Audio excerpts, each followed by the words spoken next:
So if you're a course creator thinking about uploading on Skillshare, or you have never created a course and you're actually considering again hopping on the Skillshare train and starting to monetize your courses through Skillshare, this video is designed for you. If you don't know me, my name is Lambros. I've created more than 28 courses and uploaded them on Skillshare. I'm awarded as a top teacher there. I've taught more than 16,000 students, generated tens of thousands of dollars while doing so.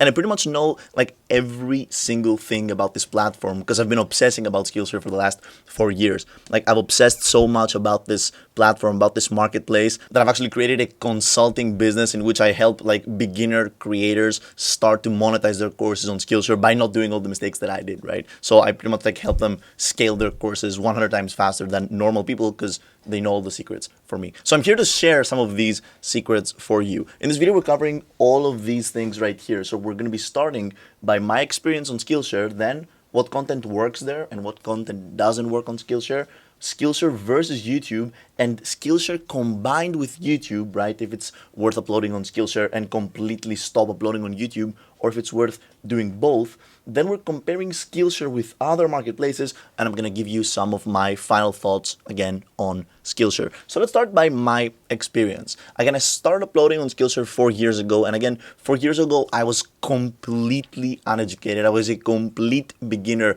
both in my course creation journey. I didn't know how to talk to the camera.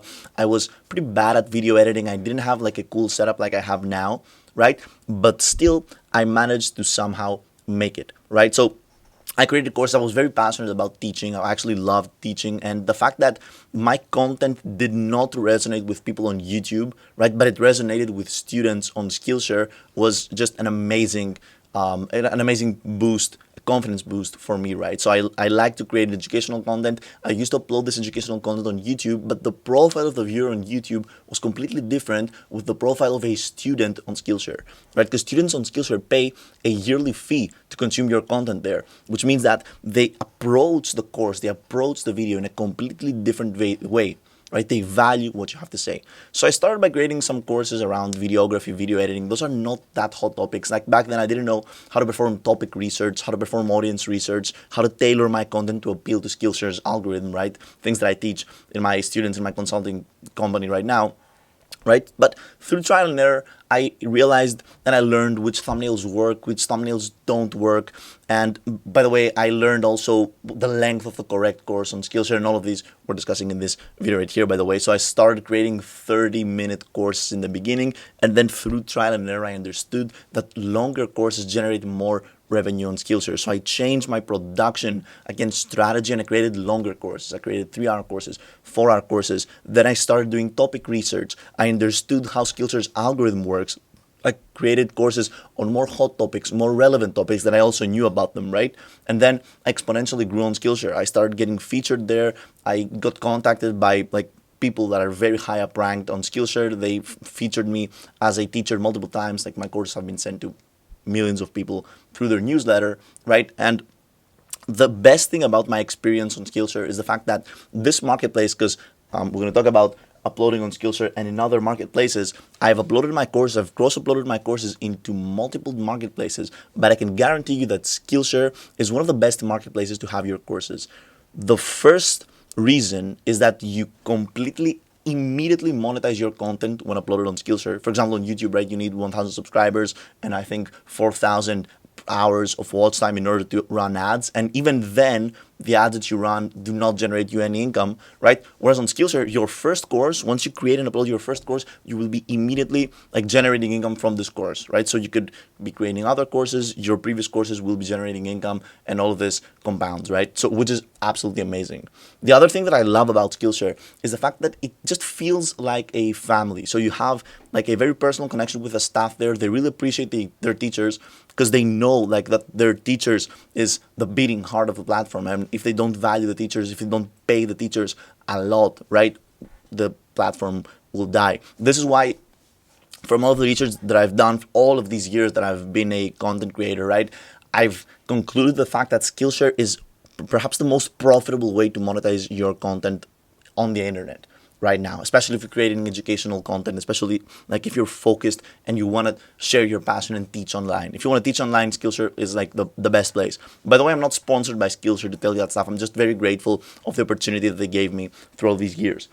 Now let's move into what content works and what content doesn't work on Skillshare. So again, I've done this mistake when I was starting out. When I was starting out, I just created random courses. I didn't know how long a course should be. I didn't know how many lessons a course should have. I didn't know what thumbnail a course should have, what title the course should have, right? And here's the thing, Skillshare actually hands out to their teachers, right? Once you get approved as a teacher on Skillshare, which by the way, there are tricks to get approved faster, right? Which I teach in my consulting business or in my consulting clients. Once you get approved there, they hand you a teacher handbook. And this teacher handbook pretty much has every secret inside that you need to implement. The thing is that no one reads this handbook, and it's actually pretty not easy to navigate through this handbook. So here's just the information that you're going to be needing. The best length of a course is about 4 to 5 hours on Skillshare. So you need to create 4 to 5 hour long courses if you want to optimize for revenue, right? Because on Skillshare you get paid based on the amount of premium minutes, right? So of watch time that your courses get consumed. People don't purchase your courses. They pay a yearly subscription on Skillshare, right? And they consume your courses. So based on the amount of minutes that your courses have been consumed, you get paid accordingly. This means that the production value of your content and the duration, the average view duration of a student plays a huge role on how much income you will be generating, right? So for example, if a student enrolls and watches just 10 minutes of your course, you will not get paid as much as if this person enrolls and watches 2 hours of your course. This is why longer courses work better on Skillshare. But the king of all, the most important thing is for you to learn how to talk to a camera fluently without any problems. And the second biggest thing is to upgrade your production quality to create great content. Great content thrives on Skillshare. Trust me. If you have, and you don't, the competition in content isn't that crazy. Like you don't need extreme fancy editing and an insane studio. Just if you're a likable person and you like to talk about what you're teaching and you're like a good teacher, that's all that matters on Skillshare. So this is what content works. The content that works are long courses of amazing quality. But content that doesn't work are, for example, long courses of bad quality, bad audio quality, bad video quality, bad teaching quality, bad screen recordings, right, that don't work, that don't offer a connection with your students. Now, if I created this video 1 week, right, ago, I would say that content that doesn't work would be shorter courses, 10-minute courses, 20-minute courses. The thing is that Skillshare actually today announced a new content opportunity in which they're asking teachers, right, to create shorter 10-minute courses. This means that the Skillshare content production team, right, what they want teachers to be consuming is navigating towards shorter content. So they're actually asking for shortened content. And this could be an amazing opportunity for you. Let me tell you why.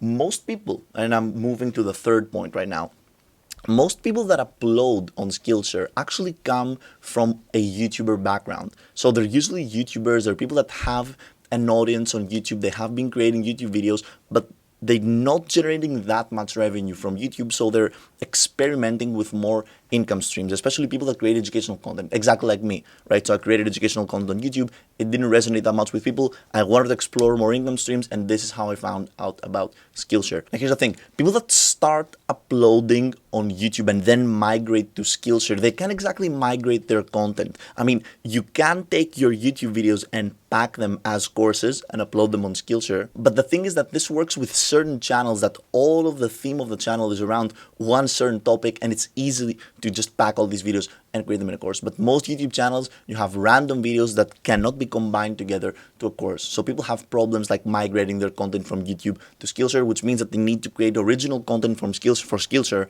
only, right? And this is time consuming, energy consuming, and people get discouraged and they usually don't do it.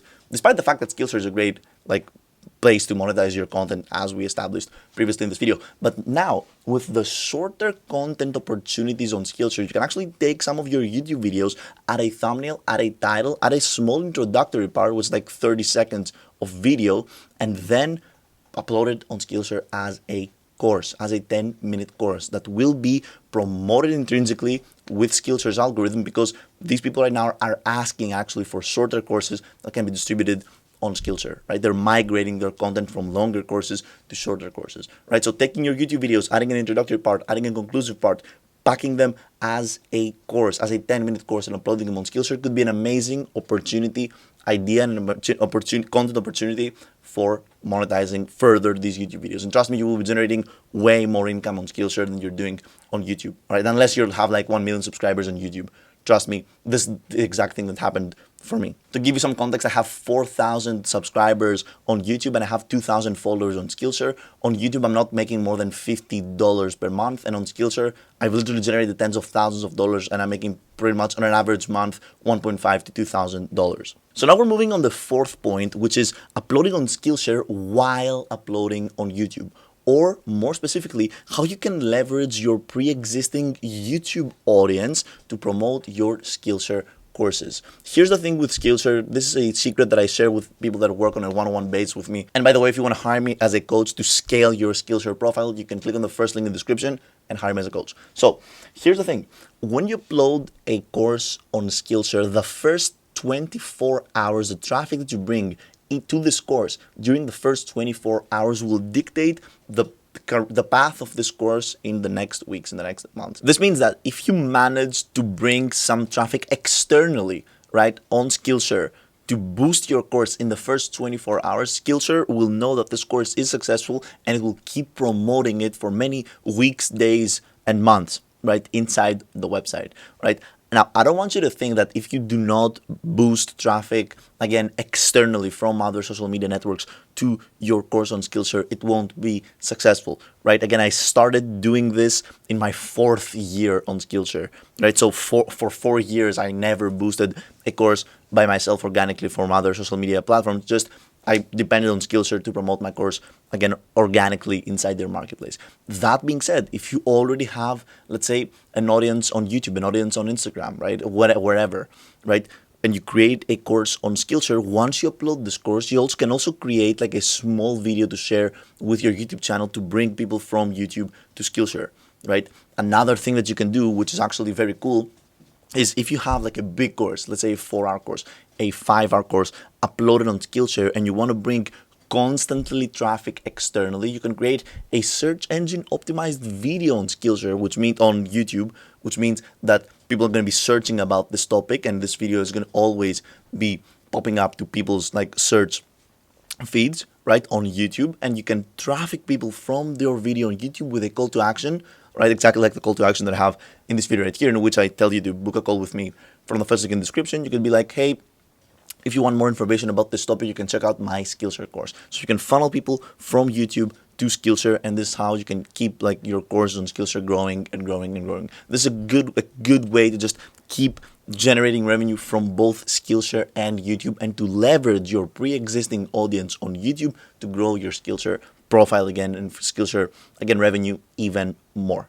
Now, another thing we're going to be talking about is Skillshare compared to other online course marketplaces. Now, if you're a course creator and you have created courses, you know that these courses, first of all, it's extremely cool, and those are video assets that you can leverage and keep monetizing into multiple different online course marketplaces, right? We got Skillshare, we got Udemy, we got Skill Success, you got Coursera, you got LinkedIn courses. All of these are marketplaces which want your courses, right? Because there is huge demand of courses right now. This field is completely unsaturated. Many people want to educate themselves from the internet, but they're not just enough teachers. So once you become a course creator, know that you're very valuable to the marketplace, and Skillshare actually completely allows you to cross-upload your courses into all of these other marketplaces, right? So every Skillshare course that I have personally created, I've created again 28 different Skillshare courses. All of these courses have been cross-uploaded into multiple online course marketplaces, and they have been also generating revenue from multiple other online course marketplaces.